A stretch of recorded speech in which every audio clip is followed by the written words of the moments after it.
Hi, boys and girls. Hello, everyone. We welcome all of you to another Story Hour session. Uncle Dan is going to tell a Bible story. It's really the second chapter about a man called Balaam. This portion of our story is taken from the Bible, the book of Numbers, chapters 24, 25, and 31. As I remember, Uncle Dan, Balak, the king of the idol-worshipping Moabites, was fearful of being attacked by the Israelites, who were encamped on the very borders of his country. He had sent for a man named Balaam, once a prophet of God, to come and pronounce a curse on the Israelites. That's right, Aunt Sue. Balaam was a very greedy man who wanted to serve God and have his own way, too. When he finally arrived in Moab, King Balak treated him royally and offered him great riches and fame for his services. But when Balaam tried to pronounce a curse on the Israelites, words of blessing came instead. And Balak was furious. Did he send Balaam home? That's what we're going to find out in this chapter of our story, which I call The Unfaithful Prophet.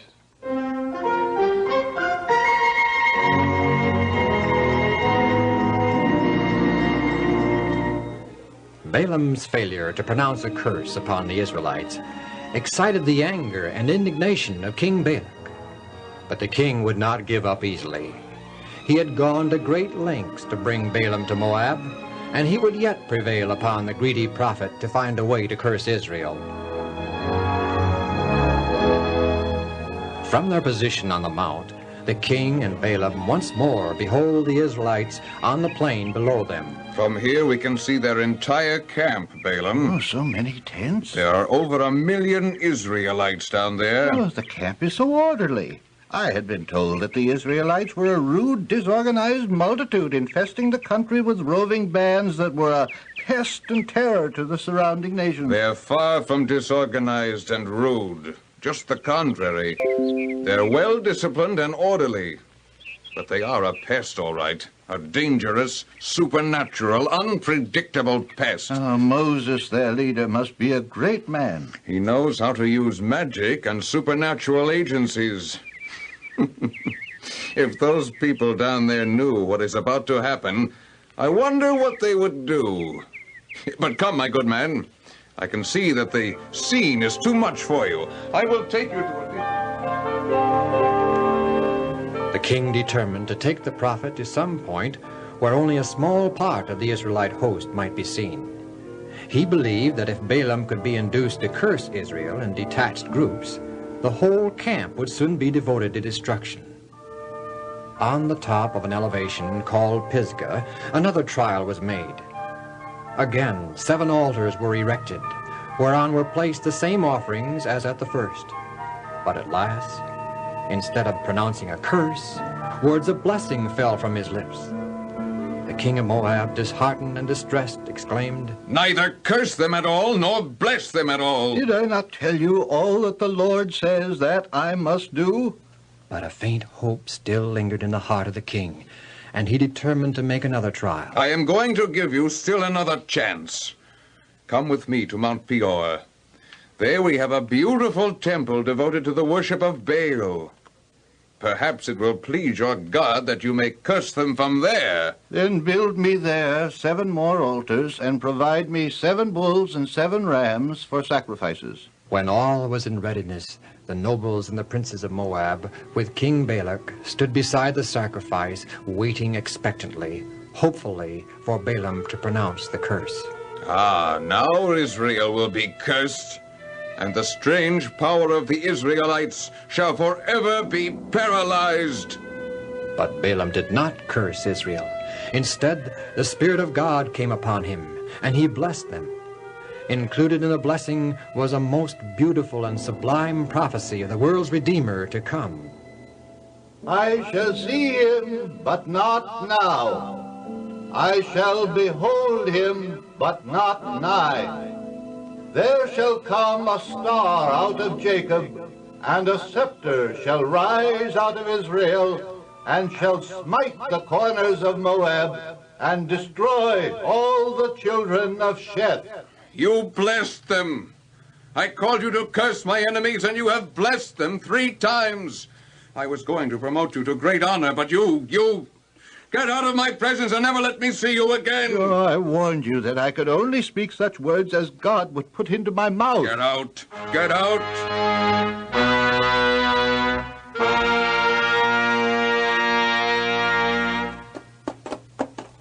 Oh, everything's gone wrong.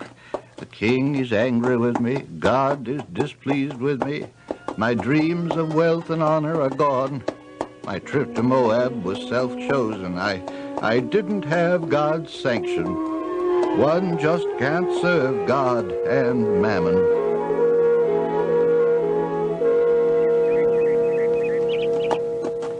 Whoa there now, whoa. Welcome home, master. Oh, water and feed the donkey. She's had nothing to eat all day. Yes, sir, master. Is my wife home? Yes, master. Come along. Oh, she'll be surprised to see me back so soon. Hello? Balaam! Oh, I'm so glad you've returned. Oh, I'm glad to be back. Why don't you close the door and come in and rest? You must be tired after that long journey. Yes, I am tired. You don't sound very happy. I guess I'm not. The king didn't promote you to honor and wealth as he promised? No. Oh, well, never mind, dear. We can be just as happy without wealth and honor. Probably even more so. No, that isn't the point. What happened, anyway? I didn't curse Israel. Instead, I blessed them. You what? I couldn't help it. When I opened my mouth to curse them, words of blessing came out. It was a strange experience, and it happened 3 times. But in my heart, I still wanted to curse them. The Spirit of God controlled you in Moab and kept you apart from greed and covetousness.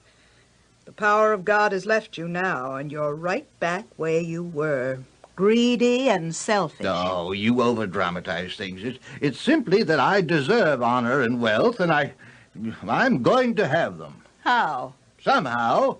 I'll do anything, do you hear, to gain the rewards promised by King Balak. My poor, deluded husband. I'll think of some way to curse those Israelites and get that reward. There is a way. There must be, and I'll think of it. Cupidity, greed, what terrible things.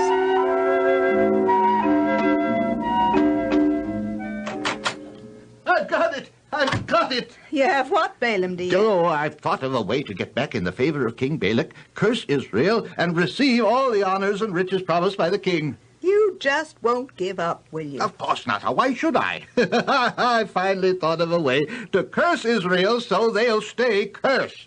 No one can curse the people of Israel or bring disaster upon them as long as they obey God. Now, that's just the point, my dear. Israel's prosperity does depend upon obedience to God. But there is absolutely no way to overthrow Israel except by seducing her people into disobeying God. You really do that? I do anything to get that reward of Balak's. But enticing Israel into sin is not only greed, it's highly evil, conceived of the devil himself. Oh, but I've nothing to worry about. What makes you think you can entice all the hordes of Israel? I can, by playing on their weaknesses. You know their weaknesses? Yes. All mankind has one weakness in common. Israel is no exception. They shall be enticed.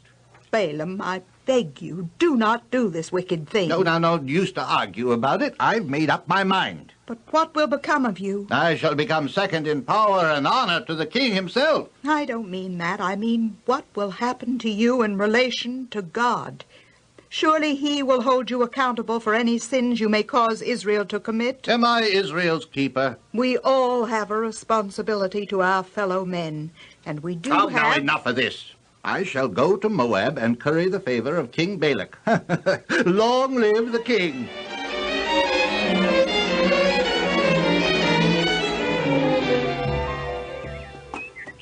Oh, my dear donkey.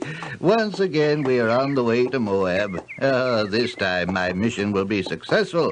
I shall become rich. Rich. And you, you, my dear donkey, I shall put you out to pasture, and you shall have a life of ease. And what would you say to that? If you could talk like you did the last time we journeyed to Moab.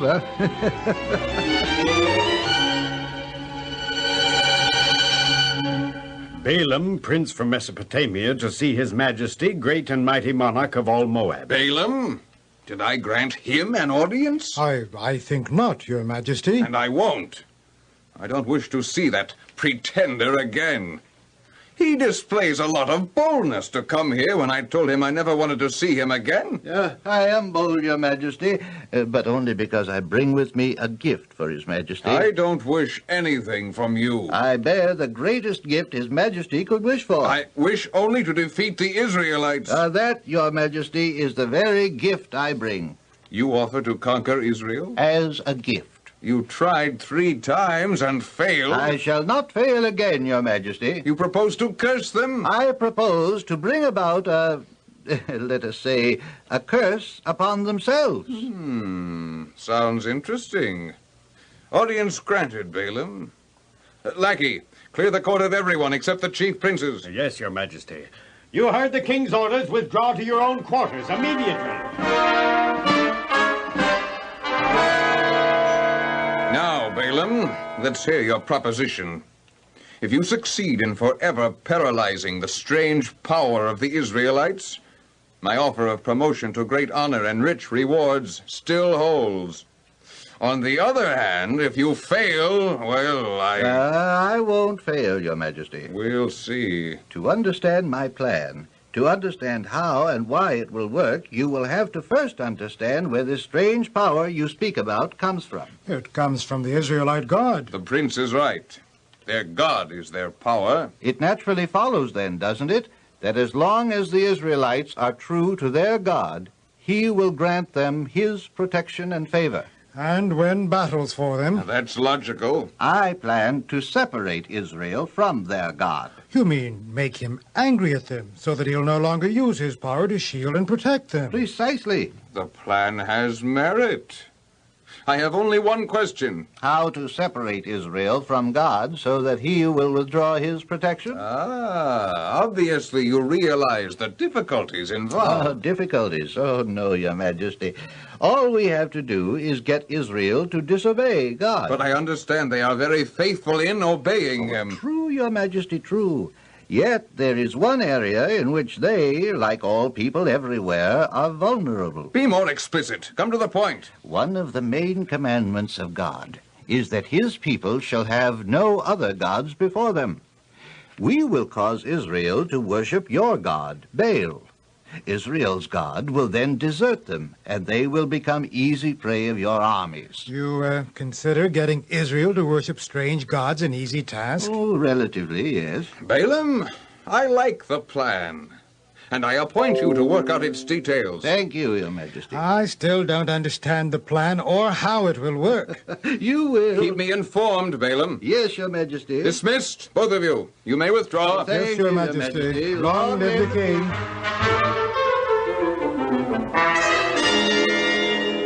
You really believe you can cause Israel to disobey their God? I'm sure of it. It seems impossible that one man alone could bring the downfall of an entire nation. Well, I'll tell you, Prince. You come to my apartment this afternoon, and I'll go into detail just how I'm going to do it. All right? I'll be there.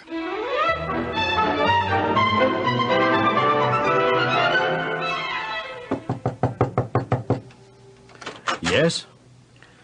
I am one of Balak's princes. Balaam is expecting me. Oh, yes, follow me, please.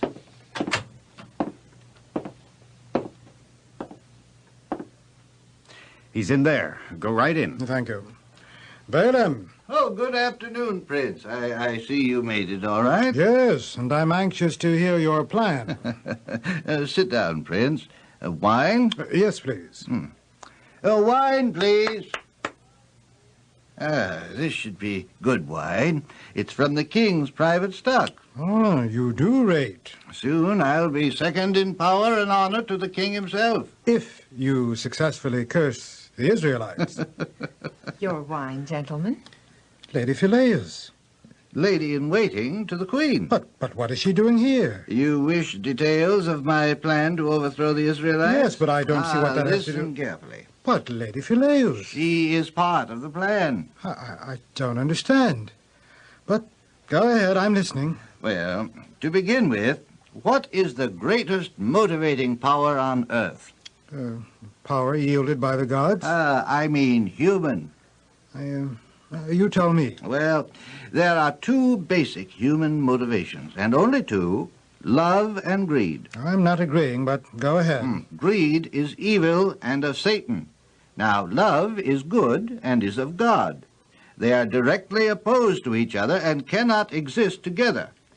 That is why, if we can get Israel to commit evil, God cannot remain with them. When they lose God, they will lose their power, and our armies can prevail against them. Yes, I know all that, but what I want to know is how you're going to accomplish this. Oh, through Lady Phileus. You, Lady Phileus? Me. And the help of every beautiful woman of Moab and Midian. Lady Phileus is going to organize those women into groups and lead them in an active campaign against the Israelite men. I'm beginning to understand. These women, one by one, will slip into the Israelite camp. It will be done so subtly that it will excite no alarm or in any way attract the attention of the Israelite leaders, especially Moses. A wise plan, don't you think, Prince? Diabolical. These women will win the friendship of the Israelite men. Now, once their confidence and friendship is won, our women will begin to talk about Baal. They will make Baal worship appear glamorous and dramatic. In time, the men of Israel will begin to follow the suggestions of our women, and they will attend the heathen rites and engage in idol worship. Then our armies will strike and win. I'll admit I don't see any fault with the plan, Balaam.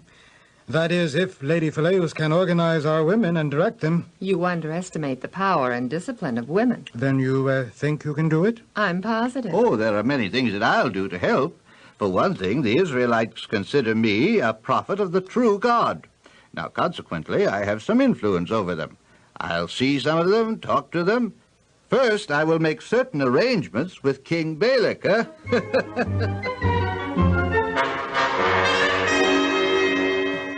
I therefore suggest, Your Majesty, that you proclaim a great festival in honor of your god Baal to be held very soon.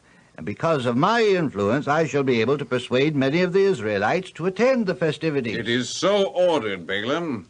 Prince, I order you to make the necessary arrangements. Yes, Your Majesty. And Balaam, I hear good reports of the progress of our women in infiltrating the ranks of the enemy. Oh, it is true, Your Majesty. The Israelite men are falling easy prey to the wiles of our women and their charms. Oh, many of the Israelites have already been led into idolatrous worship. Moses isn't aware of what's going on? Oh, no, Your Majesty. He is too busy with other details.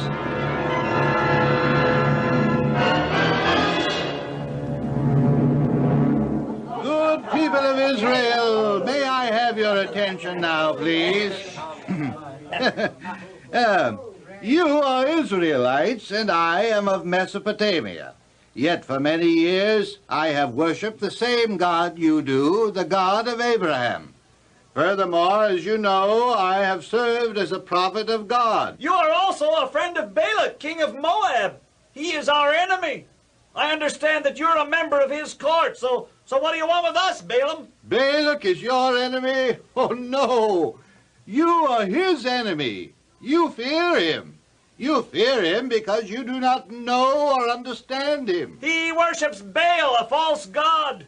We cannot be friends with a heathen and idol worshiper. Oh, Balak and his people do worship Baal. Baal is a false god. I admit that. I know it. I know it because I have seen people in the act of worshiping Baal. But have you? No. How can you be sure, then, that Baal is a false god? By hearsay only. Why, that is hardly fair. While you are here, camped in the very midst of Baal worshippers, you should see for yourselves. Then you will know of an assurance that Baal is a false god, and that the God of Abraham is the true God. Your faith and belief in God will be strengthened. By beholding evil, you will know what is good. Your words have the ring of truth, Prophet Balaam. Long live Balaam! Therefore, for your own good, I suggest that you attend a great feast and festival, soon to be held by the people of Moab in honor of their god Baal. For you need not enter into the festivities nor actually worship Baal. But King Balak has assured me that there will be music, wine, and feasting for your special benefit and entertainment. I'll be there, Balaam. Yes, so I.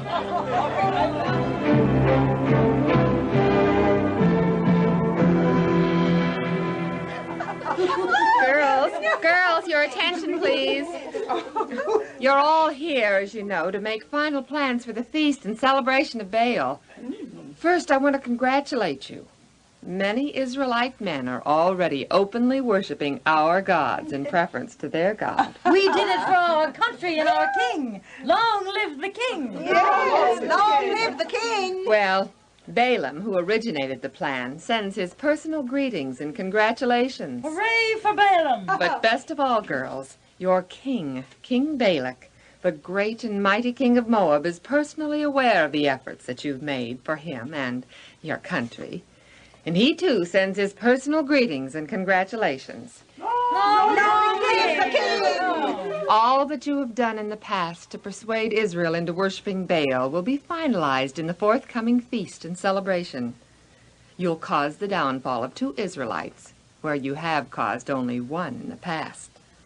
We expect thousands and thousands of Israelites there, and through your influence, we expect to seduce them to offer sacrifices to Baal and worship him.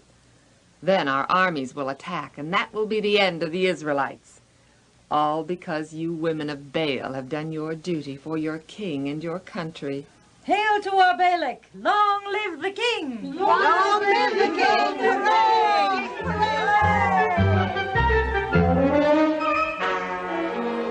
You may come forward, Prince Balaam. Long live the king. I am told, Prince Balaam, that everything is in readiness for the final blow to the Israelites. Oh, yes, Your Majesty. Tomorrow begins the feast of Baal. By its end, Israel's God will have deserted them, and they will be easy prey for our soldiers. You are sure of success? Yes, Your Majesty. Your womenfolk have opened the way for the Israelites to become familiar with Baal worship. Iniquitous scenes have been enacted before them until their minds have become accustomed to idolatrous practices. They have come to know and to love a life of ease and inaction. These things have produced a demoralizing effect. They are ripe to fall easy prey to the temptations we are going to shower upon them in the feast and celebration of Baal. Well done, Prince Balaam.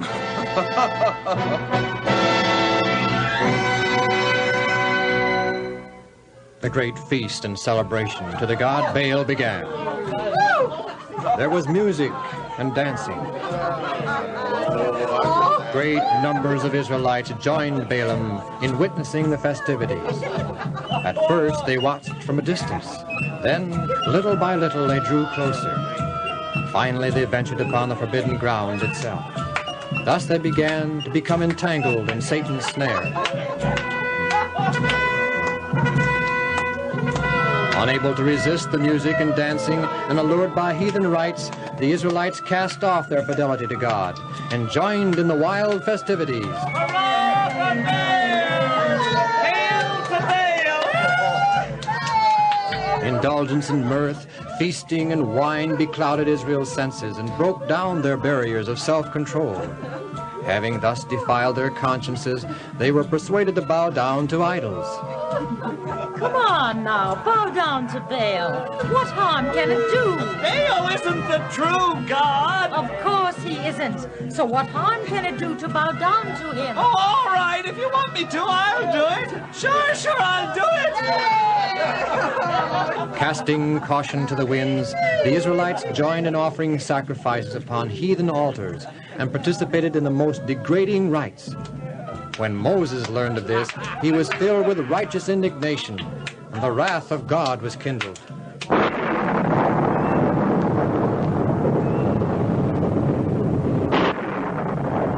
By swift coming judgments, the people were awakened to the enormity of their sin. A terrible pestilence broke out in the camp, to which tens of thousands speedily fell a prey. God commanded that the leaders in this apostasy be put to death by the magistrates.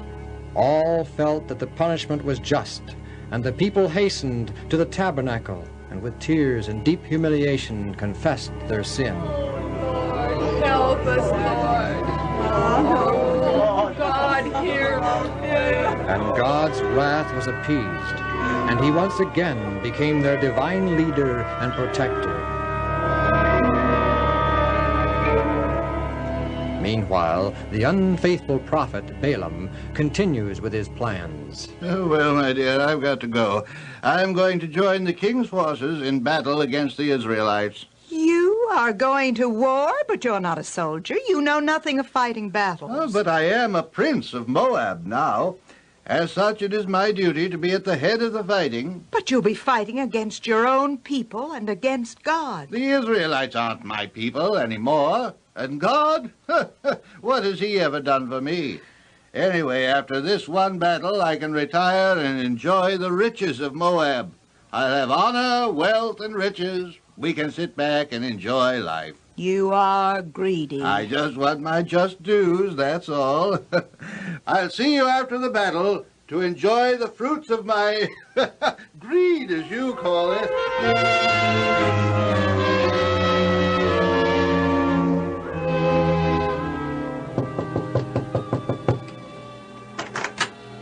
Yes? I'm a prince of Moab. Yes, I know who you are. What do you want? I just came from the battlefront, and well, your husband, Prince Balaam. What about my husband? Prince Balaam was killed. Killed?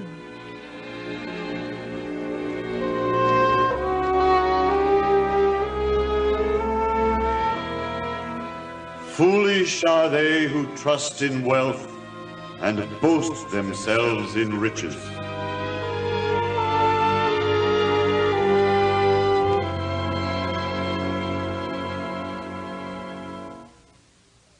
Jesus loves me, this I know, for the Bible tells me so. Little ones still hanging on, there are we but see it run. Yes, Jesus loves me.